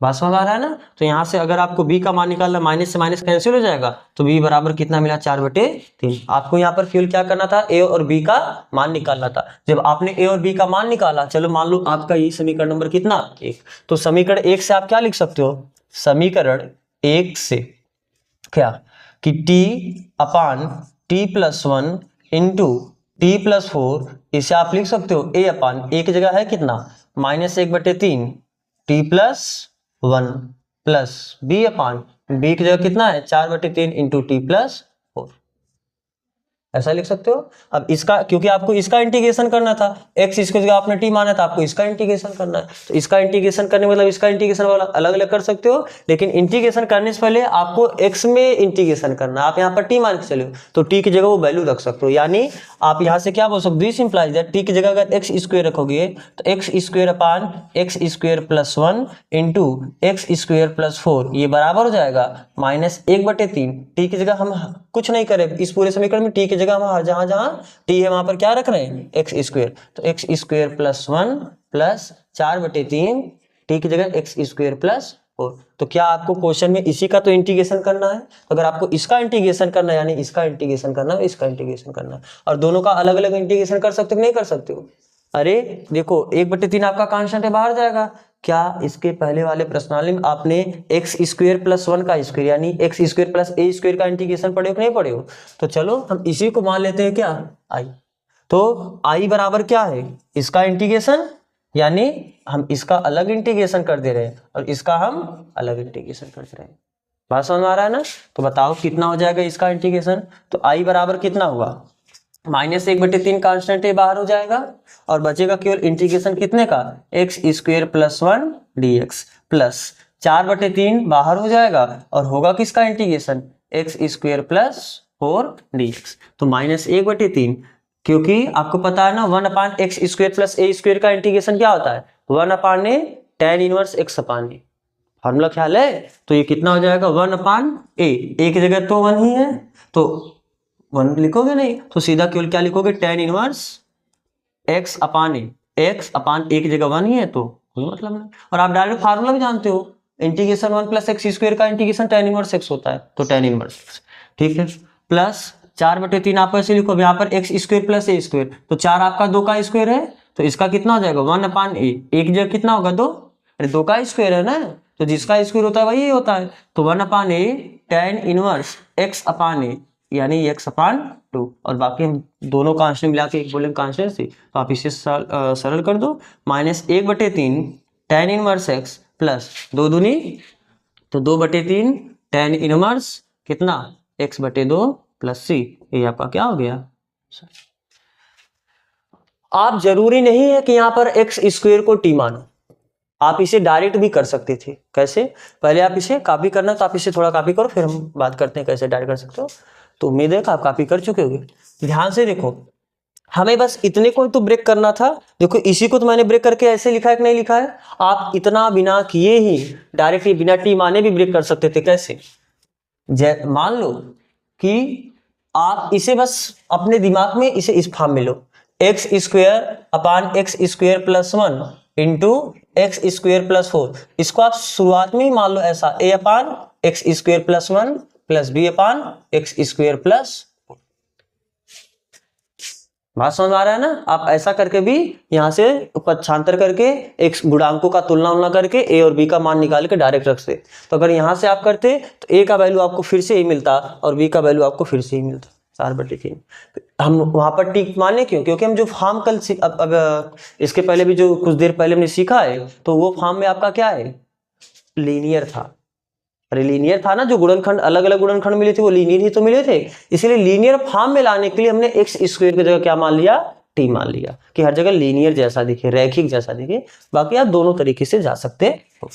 तो चले अगले क्वेश्चन की तरफ बढ़ा जाए। तो आपका क्वेश्चन नंबर 15,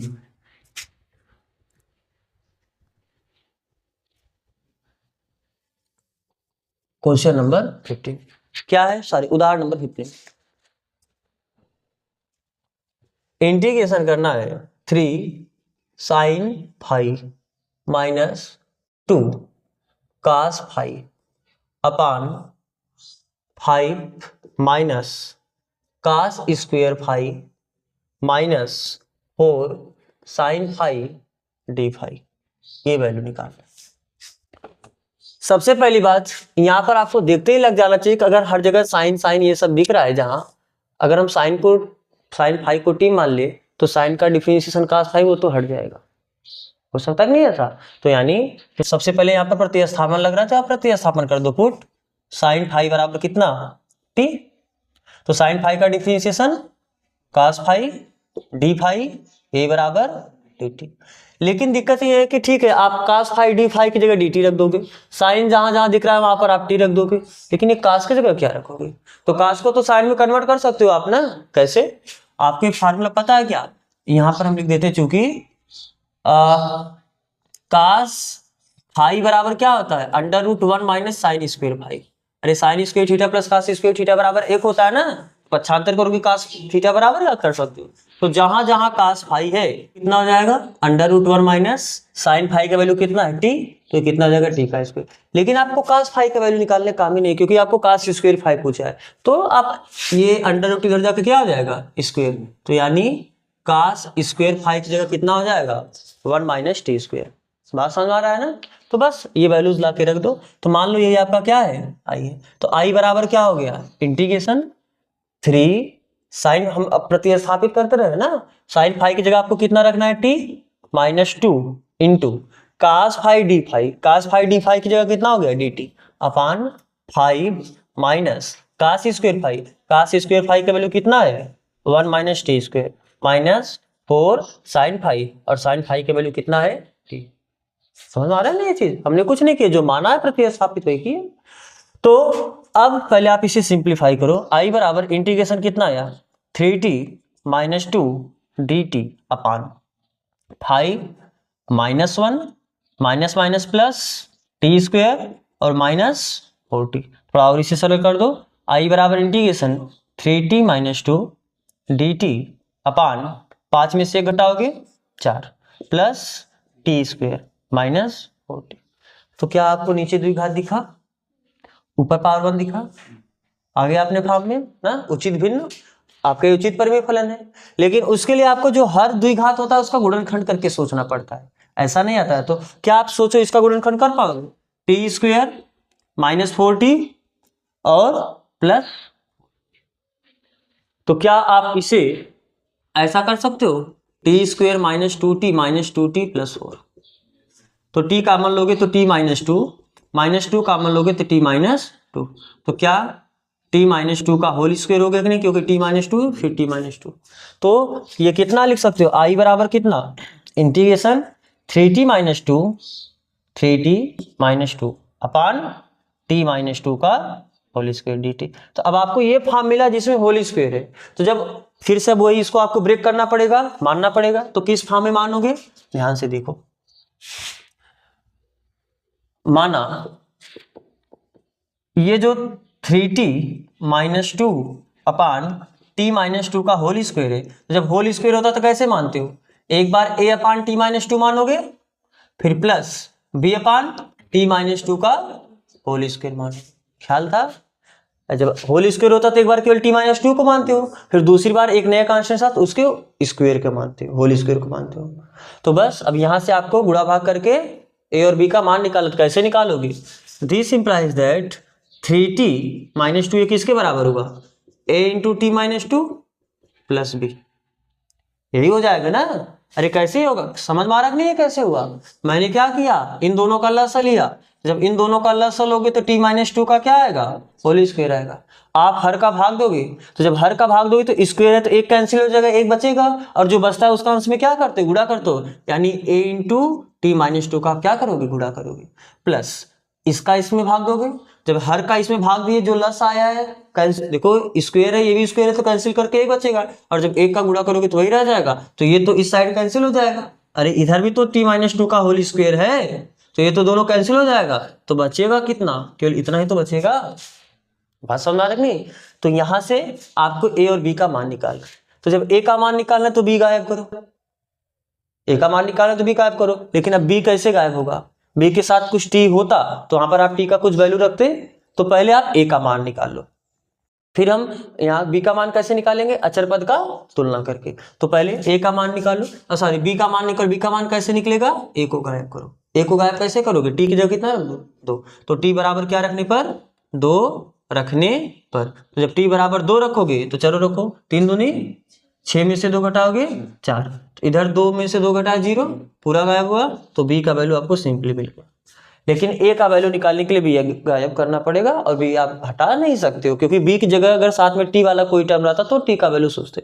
तो फिर वहां पर आप वही काम करो, अचर पद का तुलना कर दो या तो t के गुणांक का तुलना कर दो। तो t के ही गुणांक का तुलना करते हैं, क्योंकि अचर पद 2 2 होगा। देखो एक, जब a का 2 में गुणा करोगे 2 वो भी अचर पद ही आएगा, और जब b में गुणा करोगे तो वो भी अचर पद होगा। तो सीधा केवल t के गुणांक का तुलना कर दो। इधर t का गुणांक कितना है, a, और इधर t का गुणांक कितना है, तो ये बराबर 3। तो आप सीधा कर दो t के गुणांक का दोनों पक्षों में तुलना करते, दोनों पक्षों में t के गुणांकों का तुलना करने पर। तो जब तुलना करोगे तो इधर t का गुणांक कितना आया, 3, और इधर t का गुणांक कितना आया, a। तो a बराबर आपको कितना मिला, 3। पास समझ में आ रहा है ना। तो मान लो आपका यही समीकरण क्या था, 1, तो वैल्यू ले जाके इसमें रख दो। तो समीकरण कितने से, 1 से। समीकरण 1 से क्या, जो 3t - 2 अपान t - 2 का होल स्क्वायर था, इसे आप लिख सकते हो कितना, a अपान a यानी 3 अपान t - 2 प्लस b अपान b की जगह कितना हुआ, 4 बटे t - 2 का होल स्क्वायर। तो आपको अगर इसका ये तो करना था, i क्या है, इसी का इंटीग्रेशन है। तो अगर इसका इंटीग्रेशन करना था तो अलग अलग कर लो इंटीग्रेशन। तो अब क्या लिखोगे, अब i बराबर, i है क्या, i बराबर क्या था, इंटीग्रेशन 3t - 2 अपान t - 2 का होल स्क्वायर dt। तो ये क्या हो जाएगा, इसका अलग इंटीग्रेशन, इसका अलग इंटीग्रेशन, क्योंकि इसी को तो आपने इसी के बराबर लिखा है अलग अलग करके, तो इसका इंटीग्रेशन माने इसका इंटीग्रेशन।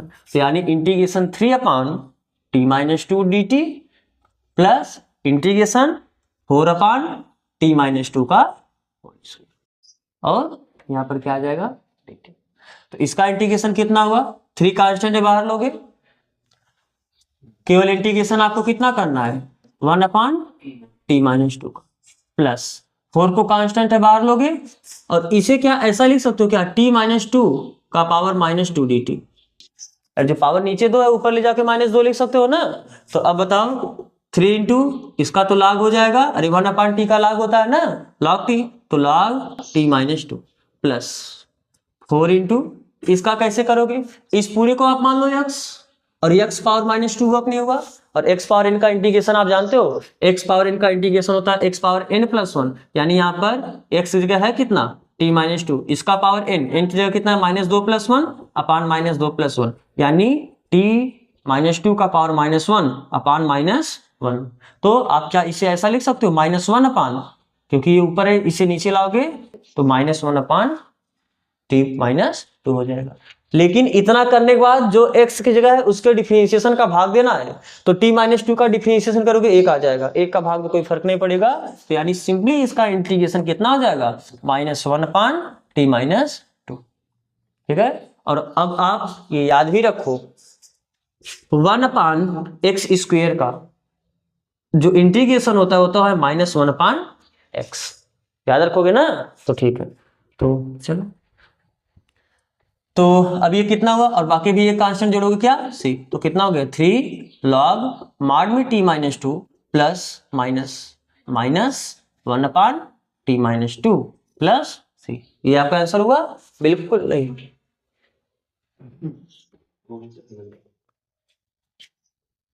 तो t का वैल्यू कितना है, 3 log t की जगह कितना है, sin 5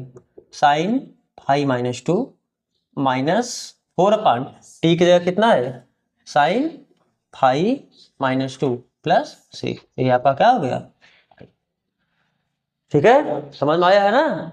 आगे चला जाए, चलो अब आपका लास्ट क्वेश्चन, इसका आंसर देख लो, 3 log 2 - sin 5 प्लस 4 अपान sin 2 - sin 5 प्लस c। ठीक है, देखो यहाँ पर आपको बस कुछ नहीं किया, अगर यहाँ से माइनस कॉमन लेगा, क्योंकि आप ये माइनस मार्ट के अंदर है, मार्ट के अंदर चाहे 2 - 3 लिखो, चाहे 3 - 2 लिखो, एक ही बात होता है। क्या पता है आपको ये चीज?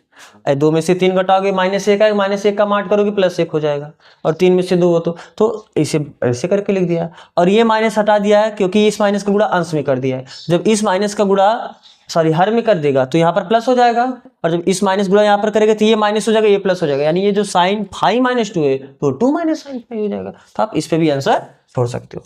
तो चलो फिर अब हम चलते हैं अगले क्वेश्चन की तरफ। आपका लास्ट एक्सरसाइज एग्जाम्पल नंबर 16।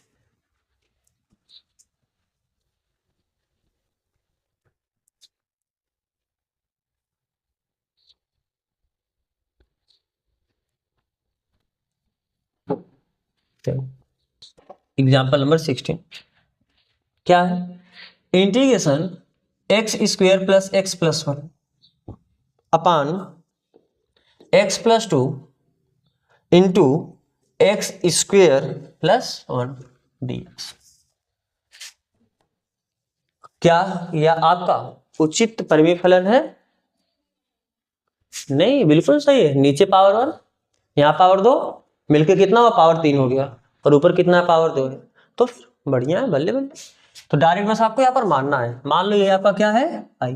तो सबसे पहले इसको आपको ए बी वो मानना पड़ेगा ना, तो माना, क्योंकि अलग अलग अभी आप इंटीग्रेशन नहीं कर सकते। जब इसको आप आंशिक भिन्नों में तोड़ोगे, आंशिक भिन्नों मतलब 2 या 2 से अधिक भिन्नों में आपको तोड़ना पड़ेगा, तब जाके वहां पर आपका कुछ काम बनेगा, आप इंटीग्रेशन कर पाओगे।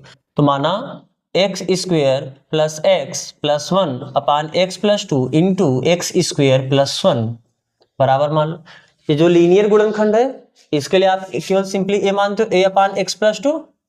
लेकिन आपको बताया गया था, देखो ये एक द्विघात है, और ये ऐसा द्विघात आपका बहुपद है, ऐसा द्विघात फलन है कि इसका आप गुणनखंड नहीं कर सकते हो। x² + 1 का गुणनखंड कर सकते हो, और जब x² प्लस कुछ x वाला रहता, कुछ अचर पद रहता, तब वहां पर हम सोचते भी, यहाँ पर -1 होता तो आप सोच सकते थे, क्योंकि a² - b² हो जाता। x² - 1 को आप x+1 x - 1 लिख सकते थे, a + b a - b, लेकिन यहाँ पर बीच में प्लस है, तो इसका तो आप गुणनखंड भी अब आगे नहीं कर सकते हो। तो आपको बताया गया था इसके जस्ट पहले, जब इसका इंट्रो पार्ट हुआ है, कि जब गुणनखंड ना कर पाओ उस केस में क्या करते हो, इसको कैसा मानना पड़ता है? bx + c टाइप से ना, द्विघात के लिए वहां पर आपको लीनियर मानना पड़ता है। और नीचे आपका क्या है? x² प्लस, तो करो काम। This implies that x² + x+1 ये बराबर कितना हो जाएगा? a इंटू गुणा करो इसका x² + 1 plus bx + c into x+2, और बाकी ये गुणा करोगे तो कैंसिल हो जाएगा इस साइड से। तो यहां पर आपको a का मान तो निकालना इजी है, क्योंकि -2 रख दोगे पूरा गायब हो जाएगा, a का वैल्यू सिंपली मिल जाएगा ना। तो x बराबर कितना रखने पर? -2 रखने पर, तो रखो -2 का स्क्वायर + 4, ये आपका -2 हुआ, और ये आपका तो +1 हुआ, बराबर a इंटू यहाँ पर भी x की जगह -2 रखो, -2 का स्क्वायर + 4 +1, और बाकी ये तो पूरा क्या हो जाएगा? 0। अरे -2 रखोगे, -2 + 2 0 हुआ, और 0 का गुणा करोगे पूरा क्या हो जाएगा? 0।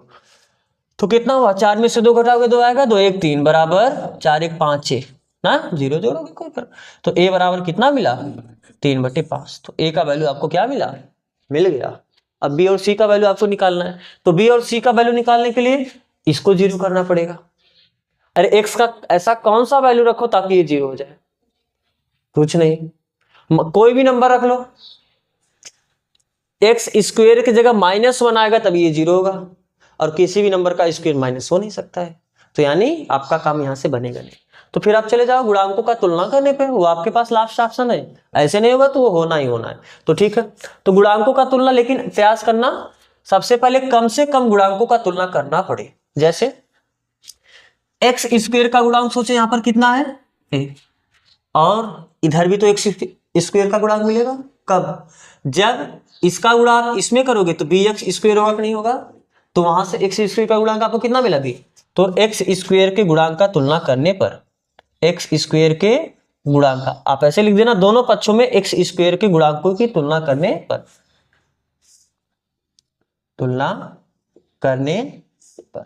तो करो तुलना। इधर x² का गुणांक कुछ नहीं तो कितना है? a।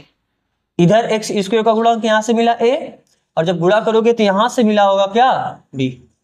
तो 1 = a का वैल्यू कितना मिला है? प्लस बी, तो यहां से बताओ b बराबर कितना हुआ 1 माइनस 3/5, 5 में से 3 घटाओगे 2/5, तो यानी यहां से आपको b का वैल्यू मिला कितना 2/5, b का वैल्यू मिला। आपको किसका वैल्यू चाहिए c का, अरे आपको a b c यही तो 3 अपने मन से माने हो, तो c कैसे मिलेगा, अचर पद का तुलना कर दो। कैसे, सिर्फ इसका गुणा इसमें करोगे क्या आएगा a आएगा, और जब ध्यान से देखो यहां पर अचर पद कैसे, क्योंकि जब इसका इसमें गुणा किया तो एक्स स्क्वायर मिला, इसका इसमें गुणा करोगे तो एक्स मिलेगा, फिर इसका इसमें गुणा करोगे फिर एक्स मिलेगा, लेकिन जब इसका इसमें गुणा करोगे तो केवल 2c मिलेगा, केवल कांस्टेंट मिलेगा। बात समझ में आ रहा है ना, तो वही अचर पद का तुलना कर देते हैं। तो किसका तुलना करने पर, अचर पद की तुलना करने पर, तो जब अचर पद की तुलना करोगे तो क्या मिलेगा, इधर अचर पद आपका कितना है 1, और इधर अचर पद 1 यहां से मिलेगा a, और जब c में 2 का गुणा करोगे तब आपको एक अचर पद मिलेगा 2c। तो 1 इक्वल टू a का वैल्यू तो आपको पता है ना 3/5 प्लस 2c, तो घटा दो 1 माइनस 3/5 ये बराबर कितना होगा 2c, तो 5 के 5 माइनस 3 यानी 2/5 बराबर कितना 2c, 2 से 2 कैंसिल हुआ, तो यहाँ से आपको c बराबर कितना मिला 1/5। तो a b c तीनों का वैल्यू आपको मिला, तो जब मिला तो आप करो, तो आप इसे कुछ माने थे समीकरण 1 मान लो, तो अब समीकरण 1 से आप क्या लिख सकते हो, समीकरण 1 से यो आपको आई चाहिए था, अरे इसका इंटीग्रेशन करना था, मतलब इसका अलग अलग इंटीग्रेशन कर दो, और इसी को इसके इंटीग्रेशन को आपने क्या माना है आई, तो आप आई बराबर क्या लिख सकते हैं इंटीग्रेशन a अपान a का वैल्यू मिला कितना है 3/5, तो 3/5 इंटू x माइनस 2, इसका अलग इंटीग्रेशन कर दो, plus integration bx plus c, b का वैल्यू कितना मिला है 2/5, और x तो जोड़ोगे ही, प्लस c का वैल्यू कितना मिला है 1/5 बटे x स्क्वायर प्लस 1, और यहां पर आपका क्या होगा dx। तो इसका तो ये जो i है ये तो 3/5 आप कांस्टेंट है बाहर लोगे, बचेगा कितना x माइनस 2 dx। यहां पर क्या सोच रहे हो आप, इसके पहले वाले प्रश्नावली में ऐसा क्वेश्चन किए हो, अरे बिल्कुल नीचे द्विघात है और ऊपर, तो आप यहाँ पर जब ख्याल करो वहां पर आपने फॉर्म पढ़ा था, जब ऊपर क्या है ax या px प्लस q टाइप आए और नीचे ax square plus bx plus c type आए ना, इसका गुणनफल नहीं हो पाता था वहां पर, तो उस केस में आप यहाँ पर क्या करते थे, 2 ऑप्शन था, पहले आपको बताते आप चेक कर लो इसका डिफरेंशिएशन करके ये आ रहा है कि नहीं आ रहा है, अगर इसका डिफरेंशिएशन करने पे ये नहीं आता है तो वहां पर आपको फिर मानना पड़ता था px प्लस क्यू बराबर a into D by D x of इतना प्लस एक कांस्टेंट b, ऐसा मानते थे कि नहीं मानते थे, तो वही चीज है पहले आप सोच लो, इसका हर का डिफरेंशिएशन करो तो x स्क्वायर प्लस 1 का डिफरेंशिएशन कितना आया 2x, ऊपर तो बिल्कुल नहीं है 2x, तो ऊपर यहाँ पर 2x मिला लेकिन यहाँ पर नहीं, तो एक काम करो आप सिंपली इतना बटे इतना अलग और इतना बटे इतना अलग कर सकते, क्योंकि जब इतना बटे इतना करोगे तो इसका डिफरेंशिएशन ऊपर मिल जाएगा, अरे 5 हटा दोगे तो 2x है ऊपर, और जब इतना बटे इतना रहेगा तो 1/x square plus a square का आप जानते हो 1/a tan इनवर्स x अपान, ठीक है। तो फिलहाल यहाँ पर वही मैं कर रहा हूँ, कैसे देखो यहाँ पर 1/5 बाहर लिया और 2x रखा और 2x के साथ कितना रखा x स्क्वायर प्लस 1 dx, और 1/5 को कांस्टेंट था इसको मैंने बाहर रखा और यहाँ पर केवल x स्क्वायर प्लस 1, अब सबका आप इंटीग्रेशन कर सकते हो, तो बताओ ये कितना हुआ 3/5, इसका हो जाएगा log माड में x माइनस 2 प्लस 1/5, इतने को आप क्या मानोगे x, तो ये तो आपका मतलब इतने को आप मानोगे t, तो यही तो आपका dx बराबर dt हो जाएगा, तो यहाँ पर 1/t log, तो 1/t का कितना होता है log t, लेकिन t की जगह था कितना x स्क्वायर प्लस 1, डायरेक्ट कर दी, समझ में आया नहीं समझ में आया, अगर नहीं समझ में आप x स्क्वायर प्लस 1 बराबर t पुट करके कर सकते हो, फिर ये लास्ट में आओ प्लस 1/5 1/x स्क्वायर प्लस 1, ये तो tan इनवर्स x होता है, डायरेक्ट आप बोल सकते हो इसका tan इनवर्स x, और बाकी एक का आंसर क्या आएगा c, यही आपका क्या हो गया आंसर। हाँ इसमें एक चीज आप ये भी कर सकते हो, 5 हर जगह दिख रहा है, 5 कॉमन भी ले सकते हो, तो फिलहाल हम तो बोलेंगे आप आंसर इसी पे छोड़ो, समझ में आ रहा है ना। तो आपका सभी एग्जाम्पल यहाँ पर कंप्लीट हुए, तो अब हम लोग कल से स्टार्ट करेंगे इसका एक्सरसाइज, तो आज यहीं तक करते हैं, तो यहाँ तक जुड़ने के लिए आप सबका बहुत बहुत धन्यवाद।